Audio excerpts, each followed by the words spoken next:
Hello traders, कैसे हैं आप सब? जय श्री राम, जय हिंद, जय भारत। आई होप सबका वीकेंड अच्छा हुआ होगा। और लास्ट 3 पीएम के मूव में आई थिंक सबने पैसे बनाए ही होंगे। और किसी का अगर भाई नहीं बने ना, तो कोई बात नहीं, मार्केट मौका देगी। वो सडन मूव था, किसी को कुछ पता ही नहीं था। और मार्केट न्यूज़ के हिसाब से चल रही थी और कुछ भी नहीं था। आई होप आपको मेरे लेवल से बहुत सारी चीज़ें क्लैरिफाई हो रही होंगी। और मुझसे जुड़े रहने के लिए और ऐसे कंटेंट के लिए आप मेरे चैनल को सब्सक्राइब कर दीजिए और लाइक कर दीजिए। और भाई डिस्क्रिप्शन में टेलीग्राम का लिंक है, ज्वाइन कर लो, सारी अपडेट्स मिलती हैं वहाँ पे। देखते हैं एक बार मार्केट ने क्या क्या सिनेरियो है अभी। मार्केट पहले तो पूरे दिन साइडवेज रहा। 0.5 का लेवल, एक बार प्रीवियस लेवल से भी मैं दिखाता हूँ आपको ना। ये दोबारा बना दूंगा मैं, कोई बात नहीं। मैं बताता हूँ मार्केट ने करा क्या था। और हाँ, एक चीज और बता देता हूँ मैं, खत्म होने से पहले, मतलब सॉरी, स्टार्टिंग से पहले, मार्केट ने अभी तक ये गैप फिल नहीं करा है। मार्केट एक गैप फिल करने आ सकती है, तो थोड़ा कॉशियस रहिएगा। हालांकि भाई बीजेपी बहुत अच्छी मेजोरिटी से विन हुई है बिहार में ना, तो उसका इम्पैक्ट भी एक 3 पीएम वाला मूवमेंट था। अब देखते हैं वो मूवमेंट बरकरार रहेगा या नहीं रहेगा। एक सेकंड बस दिखाता हूँ मैं आपको। पहले देखते हैं हमारे प्रीवियस डे में क्या हुआ था। थर्सडे को, फ्राइडे को तो देख लिया था ना हमने।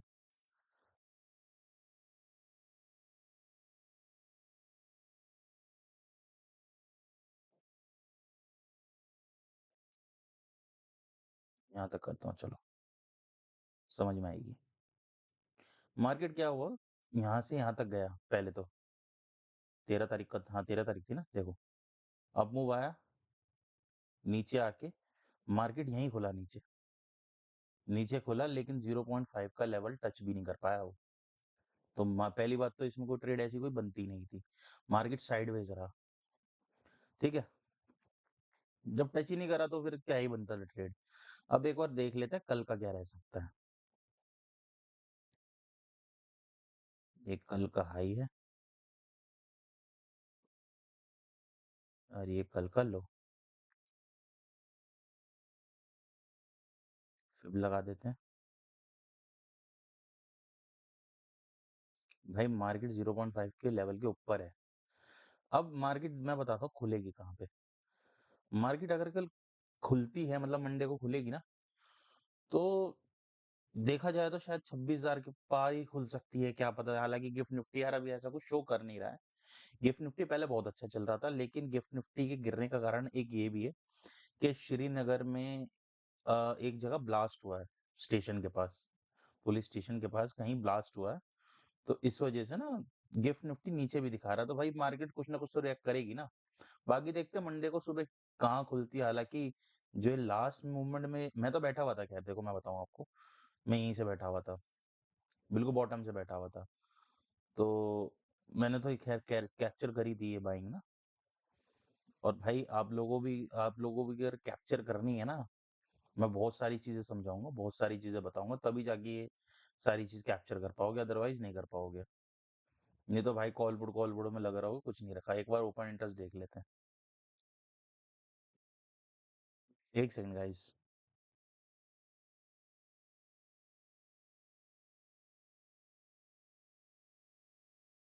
कुछ नेटवर्क प्रॉब्लम है आई थिंक, उसे सॉर्ट कर लेते हैं एक बार। यार वाईफाई रात को बड़ा दिक्कत देता है। आई थिंक मुझे वाईफाई चेंज करना पड़ेगा अपना। हाँ, ये मैं अभी थोड़ी देर पहले एनालिसिस कर रहा था, तब देख रहा था, तब बना रखे थे लेवल, देखो एक बार। बाइंग आई है ना, 25,800 के करीब से बाइंग आई। पुट ओआई में चेंज आया, कॉल ओआई में डिक्रीज हुए, है ना। अब देखो 25,900 पे मार्केट खड़ी है ना। लेकिन अभी पुट ओआई में इतना चेंज नहीं है, मतलब ब्रेक इवन मान लो इन दोनों का ना, कि आपस में लड़ाई तो है, लेकिन नीचे फेंकने वाले थोड़े से ज्यादा हैं। जब तक 25,900 में पुट ओआई कॉल ओआई से बढ़ेगा नहीं ना, तब तक मार्केट 26,000 तो जाने से रहेगी। अगर कल अच्छा गैप अप होता है तो 26,000 अगर 26,000 के पास कल मंडे को मार्केट खुलती है ना, तो रिजेक्शन ज़रूर लेगी वो, कन्फर्म है। और 26,000 के ऊपर अगर निकलती है, तो भाई कॉल बायर्स के मज़े-मज़े हैं, पुट बायर्स की लंका लग जाएगी। एक बार ग्लोबल मार्केट देख लेते हैं क्या सिनेरियो है। भाई डाउ जोन्स नीचे है, ट्रम्प बाबा ने कुछ नेगेटिव कमेंट किया होगा, क्रिप्टो गिरी है। देखो 26,000 है ना, ये मैंने कल रात को देखा था 1:30 बजे करीब, 1:30 बजे से पहले ही देखा था। तो मेरे हिसाब से ये 74 या 78 पॉइंट अप था। देखो ना, Nikkei 905%, Hang Seng 500%, Taiwan 506, Dow Jones 329, मतलब ओवरऑल मार्केट में मंदी का इशारा है और क्रिप्टो मार्केट कुछ फियर में भी है। तो भाई सीधा सिंपल सिनेरियो ये है निफ्टी का कि जहां पर भी मार्केट खुले ना, अगर मार्केट 0.5 से नीचे खुलती है, तो भाई चांसेस है मार्केट अपना गैप क्लियर करने जाएगी। गैप मैं बता देता हूँ कहाँ तक करने जाएगी।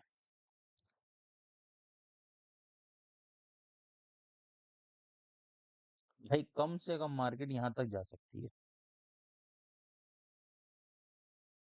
ये यहाँ तक जा सकती है कम से कम। अगर मार्केट कल फ्लैट खुल के नीचे जाए ना, तो भाई अब गैप फिल करके वापस ऊपर ही जाएगी फिर। अब मार्केट के पास जो ट्रिगर पॉइंट है ना, एक तो बीजेपी वाला था, बीजेपी मेजोरिटी से जीती है बिहार में। अब मार्केट के पास है भाई इंडिया और यूएस की जो ट्रेड डील है ना, सिर्फ उसके पास वो ट्रिगर है मार्केट को ऑल टाइम हाई तोड़ने के लिए। हालांकि मार्केट ऊपर जा रही है, अभी अगर देखा जाए तो ईएमए से ऊपर ही है, लेकिन फिर भी मैं कहूंगा कि मार्केट का अभी सिनेरियो ना न्यूज पे डिपेंड है अभी सारा। बाकी बैंक निफ्टी में बता देता हूँ एक बार आपको। अच्छा स्टॉक्स का मैं आप स्टॉक्स का मैंने बता रखा कि मैं वीडियो शॉर्ट्स में बना के आपको स्टॉक्स के बारे में बता दूंगा। बाकी आप ऐसे ही जुड़े रहिए मुझसे और मेरे चैनल को सब्सक्राइब कर दीजिए, लाइक कर दीजिए और डिस्क्रिप्शन में टेलीग्राम का लिंक होगा, वहाँ ज्वाइन हो जाइए, तो आपको ऐसी अपडेट्स मिलती रहे। ऑलमोस्ट तो यार इसका यही है सेम।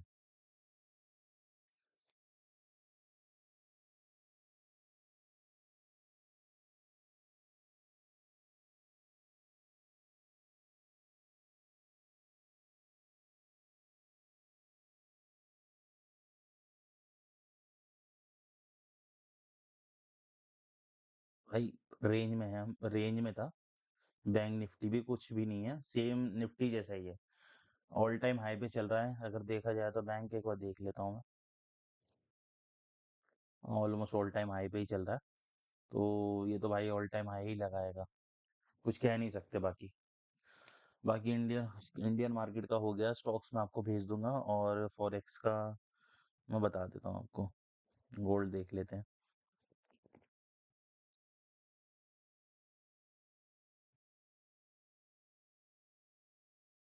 घंटे के टाइम फ्रेम में देखते हैं।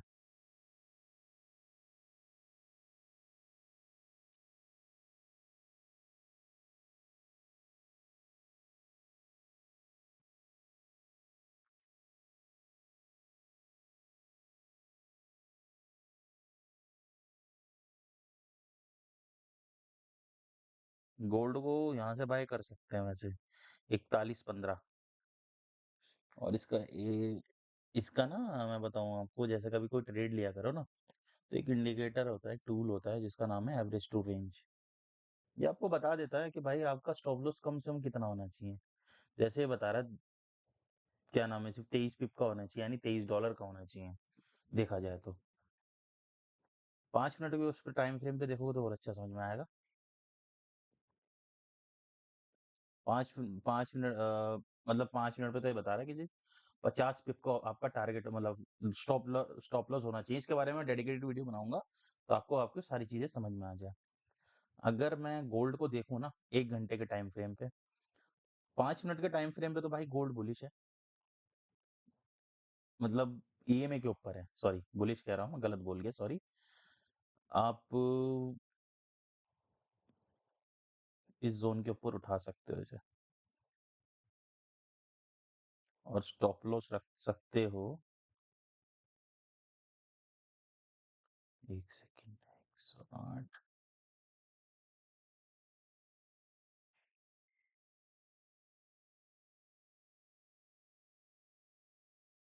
बहुत बड़ा स्टॉप लॉस आएगा, लेकिन टारगेट बड़े ही मिलेंगे फिर।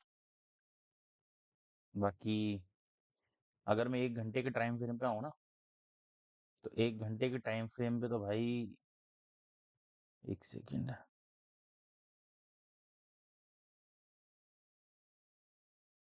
यहाँ बनेगी असली बाइंग तो। ये लेकिन इसके ऊपर क्लोजिंग होनी चाहिए। 41.16 पे ले सकते हो आप। और जो इसका स्टॉप लॉस बनेगा 23, 230 पिप का बन रहा है। थोड़ा बड़ा स्टॉप लॉस बन रहा है, लेकिन आपको टारगेट अच्छा मिलेगा इसमें।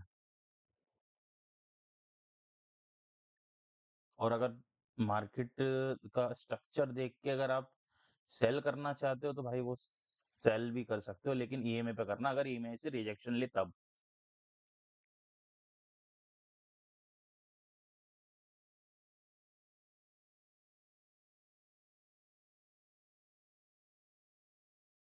देखो चक्कर पता है क्या, बड़े टाइम फ्रेम पे ना, बड़े टाइम फ्रेम पे थोड़ा सा स्टॉप लॉस बड़ा आता है।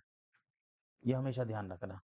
अगर 4 घंटे के टाइम फ्रेम पे से देखोगे ना, तो अगर ईएमए यहाँ से रिजेक्ट ले, तो जो ईएमए का टॉप बनेगा ना, ईएमए का मानो सॉरी कैंडल का टॉप बनेगा, उसके हाई को आप स्टॉप लॉस लेके नीचे तक का टारगेट रख सकते हो। ये एक लिक्विडिटी मार्केट ने क्रिएट करी है ये। तो मार्केट यहाँ आ सकता है लेने, कोई बड़ी बात नहीं है। हालांकि देखा जाए तो डेली टाइम फ्रेम के हिसाब से यहाँ पे इनने सपोर्ट ले लिया ईएमए से। बाकी मार्केट का स्ट्रक्चर बदल गया है। जो अभी तक हमें लग रहा था कि ब्रेकआउट कैंडल है, वो है नहीं अभी। ये देखो, हमें लग रहा था कि ये पुल बैक आ रहा है और उसके बाद ऊपर ही जाएगा, लेकिन ऐसा हुआ नहीं। मार्केट ने वापस सेलिंग दिखा दी। ईटीएस देख लेते हैं एक बार। पहले अच्छा प्राइस एक्शन बनने देना मार्केट का, तब जाके कुछ सोचना।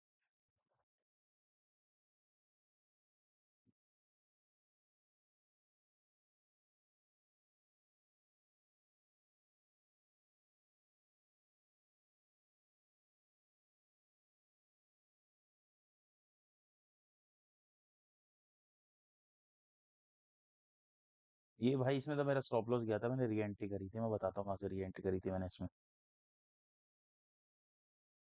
1 सेकंड मैंने करा था इस पे।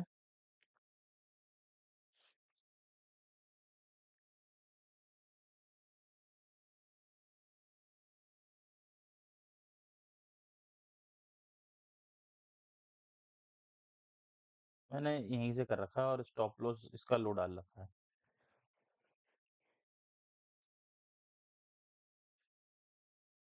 ये मतलब करीबन करीबन 40 पॉइंट का स्टॉप लॉस है। देखते हैं कैसा वर्क करता है ये। फिलहाल तो ठीक ही कर रहा है।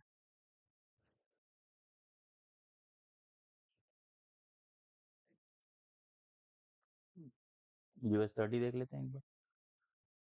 US 30 तो गिर ही रहा होगा।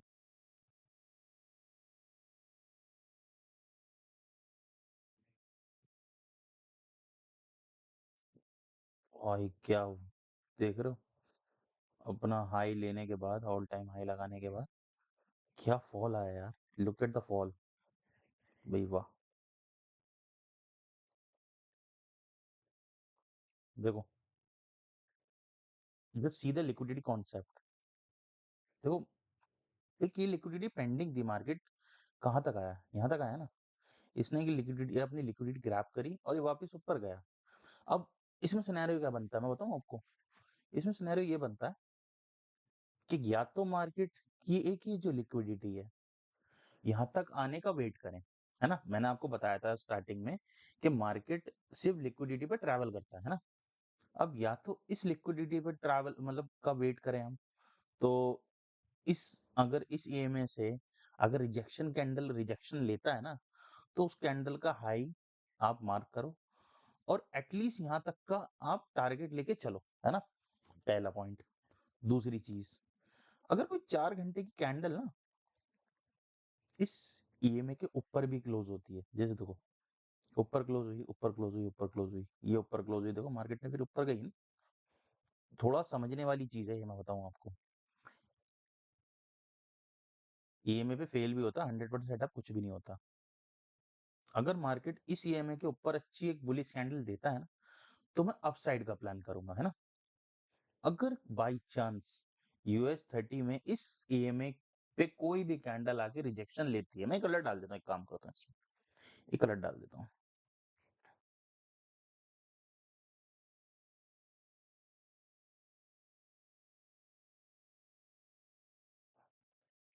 मैं डालता हूँ एक अलर्ट 47630।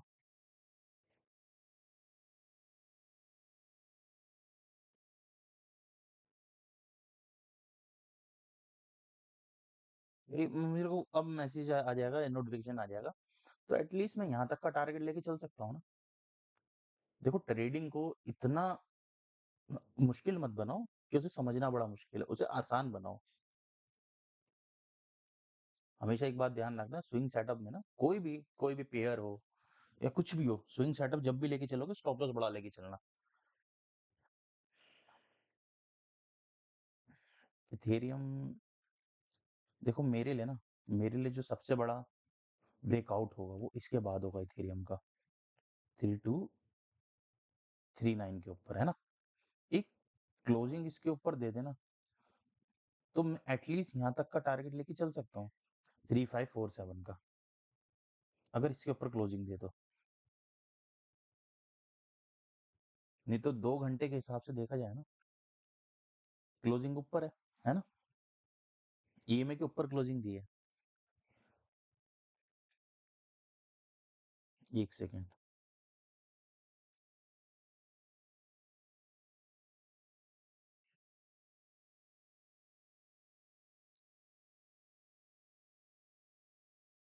1 आवर में देखते हैं, ईएमए के ऊपर क्लोजिंग है। 30 मिनट में देखते हैं, ईएमए के ऊपर क्लोजिंग है। 15 मिनट देखते हैं, ईएमए 5, ईएमए।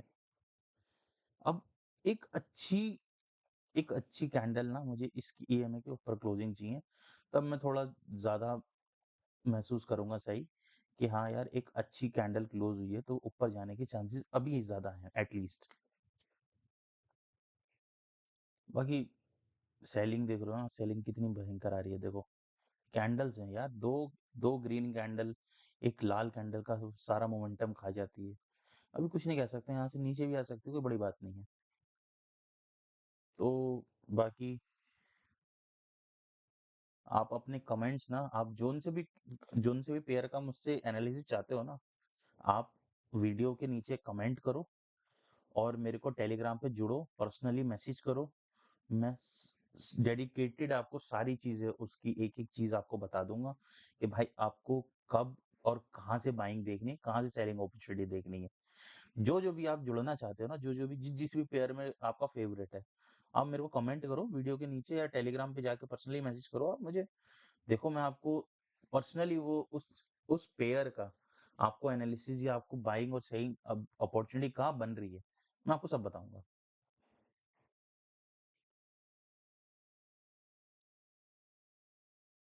देखिए देख लेते हैं जीबीपी जेपीवाई।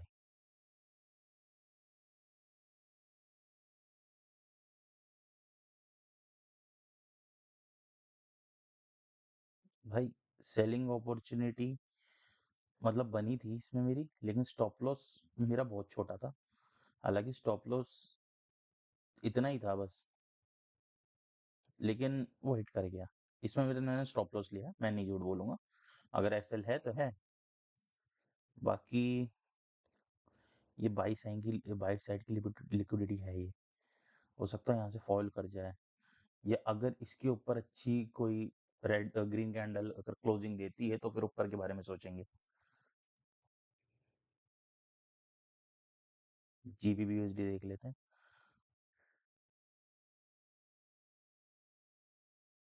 जीबीबीयूएसडी बाइंग में ही है अभी तो फिलहाल। आई होप आपको सारी चीज़ें मेरी समझ में आ रही होंगी। और भाई ऐसे कंटेंट के लिए ना मेरे चैनल को सब्सक्राइब कर लो, लाइक कर दो और टेलीग्राम में जुड़ जाओ। तो आपको आपको ऐसी सारे कंटेंट मैं प्रोवाइड कराता रहूँ और सारी एनालिसिस देता रहूँ। बाकी भाई कल मंडे को बाजार में ना एक चीज़ आप ध्यान रखना, अभी जो मार्केट का सिनेरियो है ना, मतलब जो आसपास का माहौल भी है, वो भी ठीक नहीं चल रहा है। तो थोड़ा इस हिसाब से ट्रेड करना कि अगर छोटा-मोटा स्टॉप लॉस लग भी जाए ना, और इस स्टॉप लॉस को एक्सेप्ट करना सीखो। ये बिगिनर ट्रेडर के लिए ही है, मेन कह रहा हूँ मैं। स्टॉप लॉस को एक्सेप्ट करना सीखो। अगर आपका जिस दिन स्टॉप लॉस लग गया ना, लग गया तो लग गया है, ठीक है ना? आप अपना सिस्टम बंद करो और जाओ। आप अपना ना एक सिस्टम बना लो कि भाई अब आपको सिर्फ पूरे दिन में 2 स्टॉप लॉस लेने हैं और आपकी लिमिट ये है, 1 एसएल की। कि मानो सपोज़ करो मैं भाई 1 एसएल लूँगा, उसका मैं एग्ज़ाम्पल दे रहा हूँ कि भाई 1 एसएल मेरा ₹500 तक का है, 2 एसएल 1000 का है। जिस दिन आपके 2 एसएल लग जाए ना, भाई उस दिन आप ट्रेड मत करो, सिस्टम बंद करो, अपना कुछ काम कर लो। उसे कवर करने के चक्कर में मत रहो, नहीं तो मानो ₹500 का 1 एसएल है, 2 एसएल लग गए ₹1000 के, उस ₹1000 को कवर करने के चक्कर में ना आप 5000 10,000 दे बैठोगे। ये मेरे साथ हो चुका है और कभी-कभी आज भी हो जाता है, मैं नहीं बोलूँगा, लेकिन मैंने आपको उस चीज़ को कंट्रोल कर लिया। लेकिन भाई नए ट्रेडर के लिए यही है कि ऐसा लग गया है, एक्सेप्ट करो, एक्सेप्ट करना सीखो उस चीज़ को। नहीं तो भाई आपकी कैपिटल ही आपका रामबाण है। अगर आप कुछ करने आए हो ना इस मार्केट में, तो जब तक आपके पास कैपिटल है ना, आप तभी टिके रहोगे। कैपिटल नहीं है, जस्ट आउट, मार्केट आपको बाहर फेंक देगी। मेरे साथ कई दफ़ा हो चुका है। और ट्रेडिंग को फिलहाल के लिए first primary source of income मत बनाना, सेकेंडरी सोर्स ऑफ इनकम बनाना, जब तक आप इस चीज़ में कारगर नहीं हो जाते। आई होप बिगिनर ट्रेडर और नॉर्मल ट्रेडर को भी मेरी बात समझ में आ रही होगी। और भाई कभी मेरे बोलने में या कुछ ऊँच-नीच हो गई तो भाई मैं माफ़ी चाहता हूँ। बाकी अपनी तरफ से बेस्ट देने की कोशिश करता हूँ मैं। मैं चाहता हूँ जो मैंने करा है ना, जो मैंने गलतियाँ करी वो आप लोग ना करो। Thank you so much.